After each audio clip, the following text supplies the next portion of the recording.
के डीजीपी राजकुमार विश्वकर्मा महाराष्ट्र के मुख्यमंत्री एकनाथ शिंदे के अयोध्या दौरे से पहले अयोध्या पहुंचे। उन्होंने सुरक्षा व्यवस्था का जायजा लिया। उन्होंने हनुमानगढ़ी में दर्शन पूजन उनकर सुरक्षा व्यवस्था का स्थलीय निरीक्षण व राम जन्मभूमि में दर्शन कर वहां का भी सुरक्षा व्यवस्था का जायजा लिया।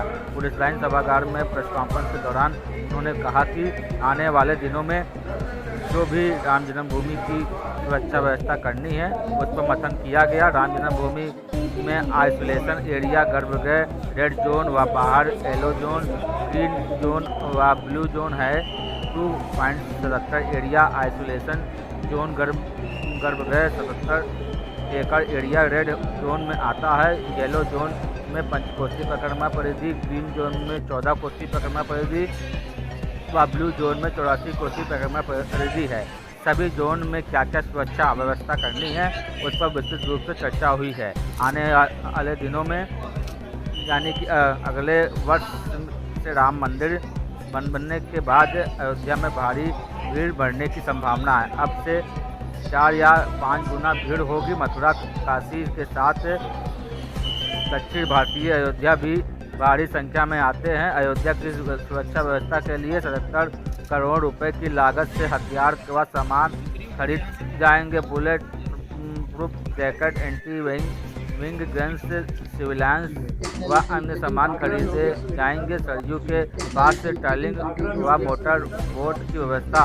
हम सब का सौभाग्य है कि जो अयोध्या आने वाले श्रद्धालु होंगे उनकी सेवा करने का अवसर मिलेगा। पुलिस विभाग की तरफ से विश्वास दिलाते हैं सभी को जो बेस्ट से बेस्ट सुविधा होगी वह मुहैया कराई जाएगी।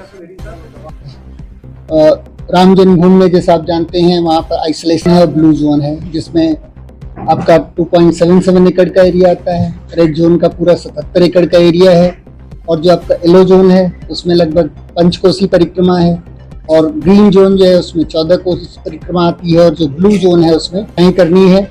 उसके बारे में बहुत विस्तृत रूप से हम लोगों ने चर्चा किया है और आने वाले दिनों में जैसा हम लोगों का एक्सपेक्टेशन है कि नेक्स्ट ईयर से अयोध्या में दर्शनार्थियों की भीड़ अवश्य बढ़ेगी, क्योंकि 4 से 5 गुना भीड़ होगी। दक्षिण भारत के लोग अभी जैसे काशी में बहुत सारे लोग दक्षिण भारत के हमारे लोग दर्शन करने के लिए आते हैं, तो मैं समझता हूँ कि दक्षिण भारत के लोगों का भी काफ़ी आना जाना होगा।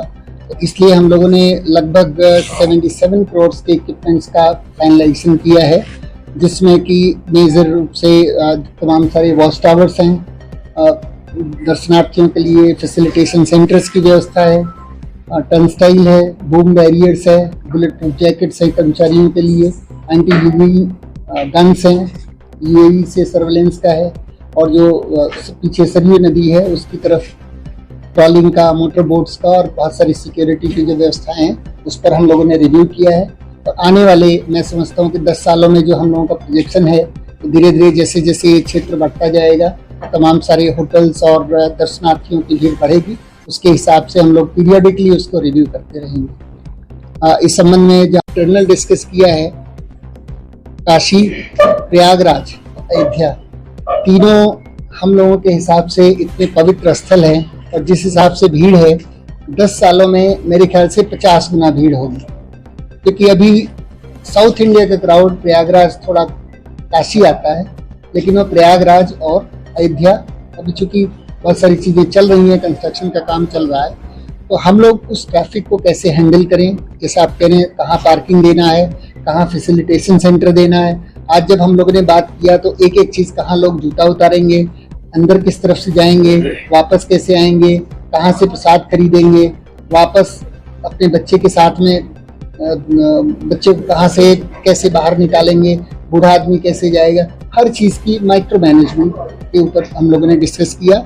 और हम लोग चूँकि नेक्स्ट ईयर मैं समझता हूँ कि भीड़ स्टार्ट हो जाएगी, तो उसके पहले हम लोग यहाँ कई बार आएंगे। और जैसा आपने कहा, आप कह रहे हैं, हम लोग पूर्णतः कमिटेड है शासन के निर्देश पर, माननीय मुख्यमंत्री जी के निर्देश पर, जो बेस्ट सुविधाएं हो सकती हैं अपने जो भी यात्री उपगण होंगे उनके लिए प्रोवाइड किया जाएगा।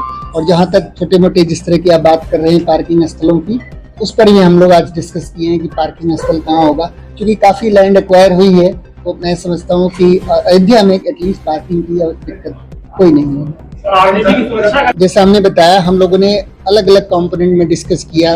वॉच टावर्स, जितने नए एंट्री गेट्स होंगे, फैसिलिटेशन सेंटर होगा, सरयू नदी पर पेट्रोलिंग होगी, अलग से क्राउड मैनेजमेंट के लिए क्या किया जाएगा, विमेन के लिए क्या किया जाएगा, विकलांगों के लिए क्या किया जाएगा, तो सारी हमारी नई रिवाइज्ड स्कीम है, उस पर हम लोग ऑलरेडी काम कर रहे हैं। और ज़्यादा सिक्योरिटी स्कीम्स के ऊपर हम लोग आपसे डिस्कस नहीं कर सकते।